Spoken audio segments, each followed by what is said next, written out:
This paper analyzes the problem of designing a transmission shaft via depth first search algorithm.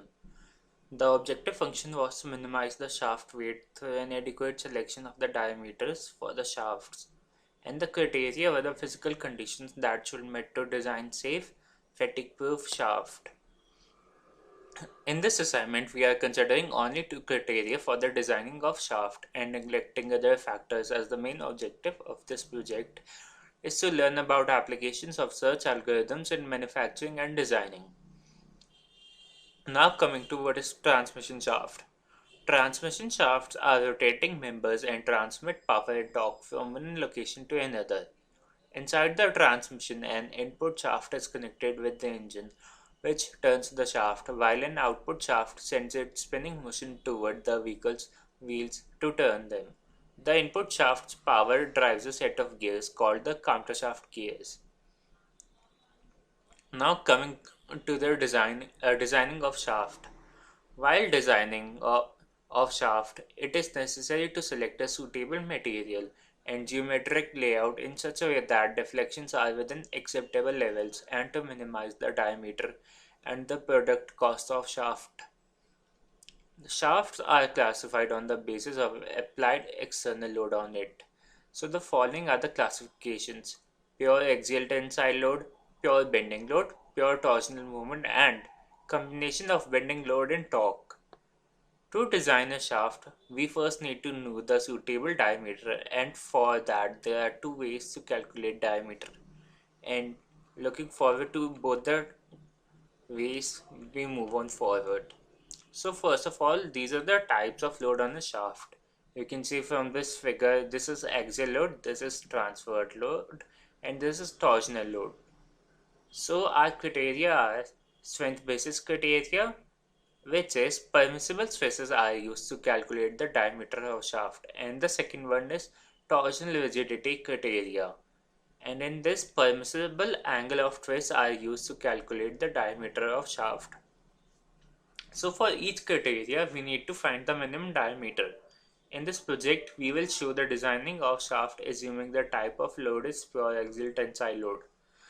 So coming to the case 1, which is the permissible stress, we know the formula of stress as force upon area. Here in this formula, this is our stress and this P is our force, and pi d square by 4 is our area. And from this we can get the diameter. So this is our diameter. And now using permissible stress of the material S and factor of safety. From the mechanics of solid, we know that this is the relation between them. And from the above two equations we get the diameter of the shaft as this. Okay, so now moving on to the second case, which is torsional rigidity. In some applications like machine tool spindles, it is required to design shaft based on torsional rigidity. This is the formula that we are going to use to find the diameter of the shaft. And the meaning of the symbols are like this. Here, MT represents torsional movement applied, and J is the polar moment of inertia, G is the modulus of rigidity, and theta is the angle of twist. Obviously, L represents the length of shaft. From this, we can get and using this formula, we know that the uh, polar moment of inertia for a solid cylindrical shaft is this: J is equal to pi d to the power 4 by 32. Solving these equations, we get the diameter of the shaft as this. And from now on, Akash Tripathi will explain the search algorithms in artificial intelligence, beginning from the depth first search. Hello, I am Akash Tripathi, roll number 20ME30005, and now I am going to explain the depth first search algorithm and how we are going to implement it in the shaft designing. So first of all, what is depth first search? DFS is an algorithm for traversing or searching tree or graph data structures. The algorithm starts at a starting node, or we can say it as a root node, and it goes and explores as far as possible along each branch. In each node, it finds the number of unvisited nodes and then further goes deep.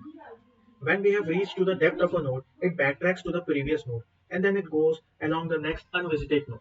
So this is how depth first search algorithm works. And following this is a diagram of the same depth first search algorithm. Here it is given that A is a root node, and it will either go to node B or node C, and it goes on and on until it has reached to the depth of a node. When it has reached to the depth of a node, it then backtracks to the previous node and then finds the other unvisited node. And then finally, when there are no any further unvisited node, then the algorithm stops. Now, I am going to explain the designing of shafts using depth first search. We want to calculate the diameter of shaft in such a way that it has minimum size and minimum overall cost of production. For that, we have to check both the criteria of stresses in the shaft that we have learned so far. So what we are going to do is we are going to calculate the diameter from both the criteria and then compare both of them. And whatever the criteria is maximum, whatever the value of diameter is maximum, we are going to select that. For that, we have three nodes. So here, this is the starting node, which is named as node A, and it will go to node B, which is the diameter which is calculated with the use of permissible stress as the criteria. And this is the node C, diameter of node C, and this diameter is calculated with the help of using permissible angle of twist as the constraint criteria. Now what we will do is we will begin from the start node, and it will go either to the left or right hand side of the node. It will either go to node B or it will go to node C. And when it goes to node B, and it will further search any other edges or any other node. And since we can see here there are no any further nodes, it will backtrack to the starting node again, and then again it will go to the next unvisited node that we have earlier ignored, and now it will go to here and calculate the diameter, and then backtracks from here since there are no any further nodes. And it again goes to the starting node, and since there are no any further unvisited node, the algorithm stops. When the algorithm traversal is complete, we will now compare them, and by comparing them we would require to obtain the maximum diameter among the two nodes, and this will be our required goal. As we know, the shaft should satisfy both the criteria to avoid any kind of failure. Now Faizan will implement the given problem statement. Hi, my name is Faizan and I'll walk you through the code today. This is the package for user input. We will declare a class named sample shaft with data members as diameters and cost. Here I'm using cost as a parameter to find from where we are getting our results. It is not exactly equal to the cost of production.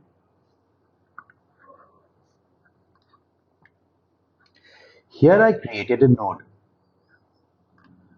This will return the node name.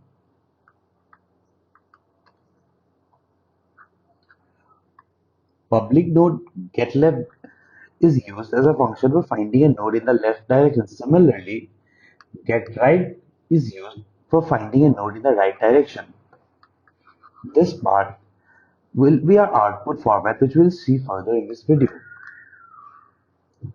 Now for the main function, here I'm taking the input for all values from the problem statement, like torque, modulus of rigidity, yield strength of material, angle of twist, and so on. D1 is the calculation of diameter by using criteria 1. D2 is the calculation of diameter by using criteria 2. Now, after calculating the diameter from both criteria, we are going to declare node A, B, and C. Node A is the starting node with diameter and cost equal to 0. Node B is for first criteria, that is permissible stress, and node C is for second criteria, that is permissible angle of twist. Setting node B and node C in the left and right branch, start node A. Now find max diameter. Initial value of the diameter in both nodes is 0. This line will find diameter in the left node. This will execute till it is transverse to the depth of the graph. Similarly, this line will find the diameter in the right node. This will execute till it is transverse to the graph to the depth in the right node. After transversal is complete, it will finally compare the diameters and return the adequate diameter for shaft designing which is equal to the maximum diameter in these two as explained by Akash. Now let's run a sample test.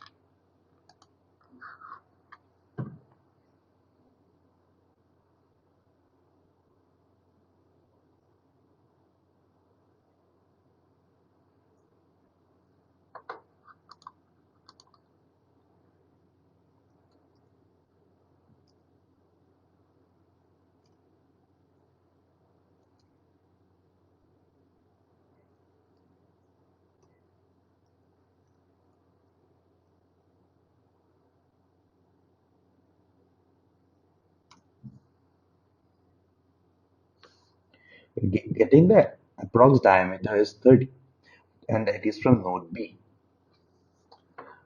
That's all from my end. Thank you.